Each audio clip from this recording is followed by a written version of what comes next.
व्यक्ति जीवन में इतनी सारी समस्याओं से ग्रसित रहता है कि वह निर्णय नहीं ले पाता है क्या करे और कौन सा कार्य न करे। सभी साधक साधिकाओं को जय श्री माता रानी, जय मां योग माया। तो आप सबकी समस्याओं को ध्यान में रखते हुए, क्योंकि ऐसे बहुत से फ़ोन कॉल्स हमारे पास दिन में आते रहते हैं जिनकी सवारी बन गई है, जिनकी शक्ति खुल के नहीं आ रही है, जिन पर तंत्र प्रयोग हो गया है और जो भूत प्रेत जैसी समस्याओं से पीड़ित हैं। तो उन व्यक्तियों के निस्तारण के लिए हमने तंत्र महाकाट शिविर का आयोजन 23 नवंबर 2024 को किया है। तो क्योंकि ऐसे बहुत सारे साधक हैं जो हर जगह जाते रहते हैं, वो भटकते रहते हैं, कहीं उनको सफलता नहीं मिल पाती है, ना ही उनकी समस्याएं कहीं ठीक होती हैं। और उन समस्याओं में ऐसे तंत्र प्रयोग होते हैं, ऐसी शक्तियों का प्रयोग किया जाता है जो व्यक्ति बालाजी तक जाके लौट आते हैं फिर भी ठीक नहीं होते हैं। क्योंकि वो ऐसी क्रियाएं होती हैं, जब तक उसकी प्रतिक्रिया उसी हिसाब से नहीं होगी तब तक वो चीज़ें व्यवस्थित और ठीक नहीं हो सकती हैं। तो इसलिए जो हमारे यहाँ तंत्र काट का शिविर लगता है उसमें ऐसे शक्तियों को ठीक किया जाता है जो शक्तियाँ पीड़ित करती हैं साधक को या व्यक्ति को या स्त्री को, पुरुष को, जो कहीं से ठीक नहीं होते हैं। चाहे खिलाया पिलाया तंत्र हो, चाहे रास्ते का हो, चाहे चौराहे का हो, चाहे किसी ओझा द्वारा किया गया हो, चाहे कोई बलि दे के भेजा गया हो, चाहे किसी प्रकार की मारण क्रिया हो। तो किसी के ऊपर हम करते नहीं हैं कि जैसे आपके ऊपर है तो उसको लौटा के आपके घर परिवार पे या कहीं पे कर दिया जाए। उसको सदैव के लिए या तो बंधन में डाल दिया जाता है या सदैव के लिए उसको ख़त्म कर दिया जाता है, उनकी क्रिया को भंग कर दिया जाता है।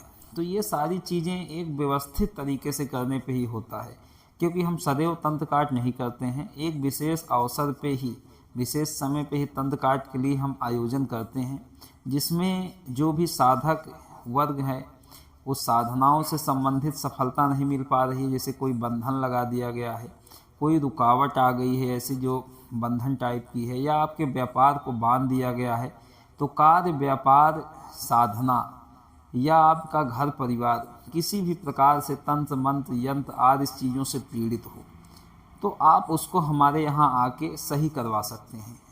और एक दिन की क्रिया होती है, सदैव के लिए आप उस चीज़ से सही हो जाएंगे। लेकिन हाँ, हम पित्त दोष का निवारण एक दिन में नहीं करेंगे, क्योंकि उसके लिए जो क्रियाएं होती हैं वो थोड़ा लंबी चलती हैं। नहीं, क्या होता है, बहुत से लोग आते हैं, गुरुजी हमारा सही कर दीजिए। तो भाई, जो चीज़ एक दिन का विषय नहीं है वो चीज़ एक दिन में नहीं हो पाएगा। और जो भी साधना में सफल नहीं हो पा रहे हैं, किसी प्रकार से रुकावट आ रही है, वो भी आ सकते हैं। जिनकी सवारी खुल के नहीं आ रही है, कोई महिला हो या पुरुष हो, कोई भी आ सकता है। लेकिन हाँ, बस इतना सा रहेगा, बिना रजिस्ट्रेशन के किसी को नहीं बुलाया जाएगा। पहले आप रजिस्ट्रेशन कराएंगे, अपना डिटेल देंगे, उसके बाद ही आपको यहाँ आने की अनुमति रहेगी। और इसकी जो फीसेज है आप फ़ोन करके बात कर सकते हैं।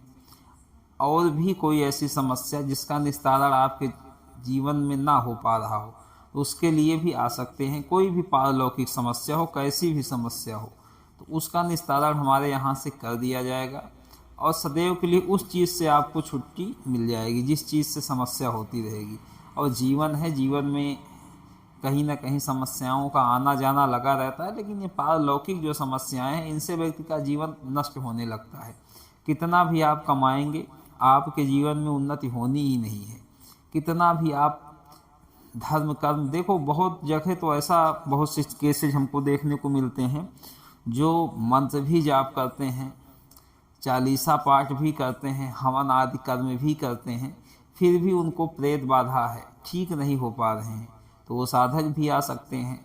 हर प्रकार की ऐसी समस्या जो आप अपने आप नहीं ठीक कर पा रहे हो, आपके क्षेत्र में कोई ठीक नहीं कर पा रहा हो, तो वो निश्चित ही यहाँ आए और यहाँ से सफल होके जाएं। क्योंकि इससे विगत जो शिविर लगाया गया था उसमें भी जो ऐसे ऐसे साधक आए थे जो कम से कम 15-15, 20-20 लाख रुपए अपना बर्बाद कर चुके थे, और ऐसे ऐसे दरबार में गए थे जहाँ जो इनका आज के समय में परचम लहराता है, बोलबाला है, फिर भी वो नहीं ठीक हो पाए थे। तो यहाँ ऐसी शक्तियों के द्वारा उसका प्रयोग किया जाता है। देखिए, भले ही हमारा स्थान छोटा है, लेकिन जो यहाँ कार्य होते हैं सटीक होते हैं। तो आप लोग आइए और तंत्र महाकाट में भाग लीजिए, अपने जीवन में समस्याओं को ख़त्म कीजिए और शिविर को सफल बनाइए। जय श्री माता रानी, जय माँ योग माया।